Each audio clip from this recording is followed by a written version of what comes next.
Mahindra is a very large Indian conglomerate. It's about $21 billion at last count, with about more than 50% of our revenues coming from outside of India.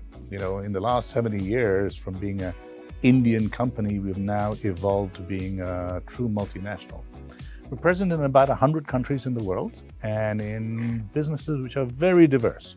Automobiles, farm equipment, financing, aerospace, leisure, lots of very diverse businesses. But there's one thing that actually keeps us all together. It's our philosophy, really, and it's all encapsulated in one word, and that word is RISE. And what does RISE mean to all of us? It means the same thing, is that how can each one of us, despite the industry that we're in, how can we give back to our communities, our customers, our partners, our employees, so that all of us rise and improve our lot in life. So that is, it's on our business cards, it's on everything that we do or write, it's Mahindra Rise. And the next phase actually in our journey in Kenya is to start assembling locally. We believe that you have to assemble locally to get a lower cost structure, to help us tailor the product more to the local consumer. And that's our next step. So we're going to start locally assembling in Mombasa, our Scorpio pickup. And with that, I strongly believe that we will have a much, much bigger play in Kenya, and Mahindra will become a household brand.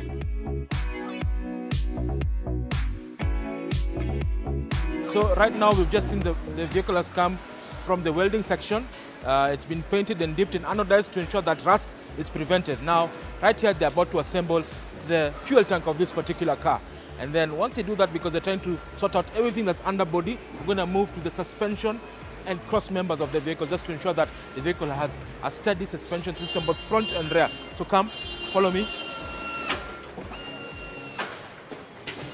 So as you can see here, he's actually trying to assemble the front sub-member of the suspension. So you can see your lower bushes and links all the way up. They're going to be fitted up into the suspension, into the chamber, and of course be able to be tested for rigidity, which is so important when they're filming this particular car. After they've just fitted the assembly of the suspension cross members and the fuel tank, it's time to put the engine underneath. Remember, they're trying to sort out everything underneath first before getting into the cabin. So as you can see here, that is the engine line that's been assembled. So the system here is the T-junction. The engine line comes to the end, and then they meet with the body. Then they're able to fix the engine into the body to ensure that it fits well and meets the just-in-time quality that is a global standard when it comes to vehicle assembly. That's quite key, because now it makes this particular facility very efficient, and I can tell you this particular way of doing things is going to translate into Kenya at the assembly of the Scorpio pickup. At this station is where they're putting in the seats and the steering wheel. Now, just like Trevor mentioned, they're doing a just-in-time production system.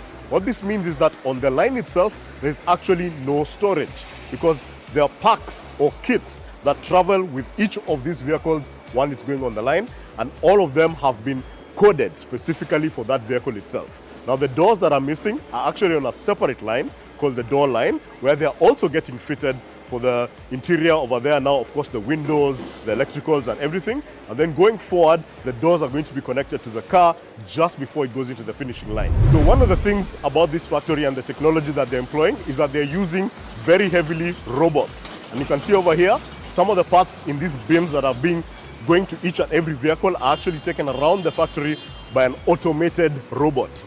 So the use of technology in this place is very, very serious.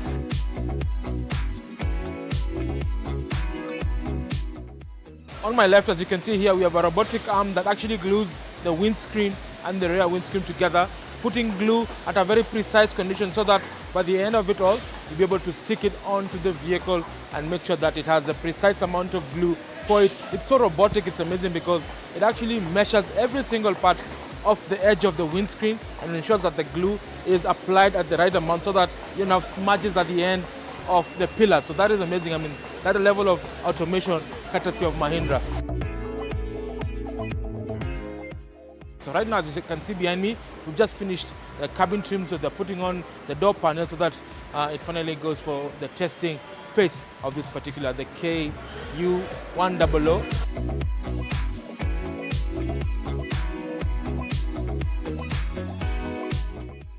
Once alignment is done, there is a dynamic roll test which checks how fast the vehicle can go and able to check the different settings of ABS. If it's working, if the brakes are working, to ensure that you have a safe car on the road. And that is so important because right now we're in an era where safety is critical. So this KUV 100 has been put to test, and you're just going to see this particular one being sorted. After the alignment, we're going to go onto the rolling dyno to ensure that all the suspension parts are working, if it can reach the speed in ABS and braking test can work. And then after that, we're going to go to the shower test, where we check all the seals for the vehicle. It's going to be put under intense amount of shower, so to ensure that there's no water that comes in to the cabin.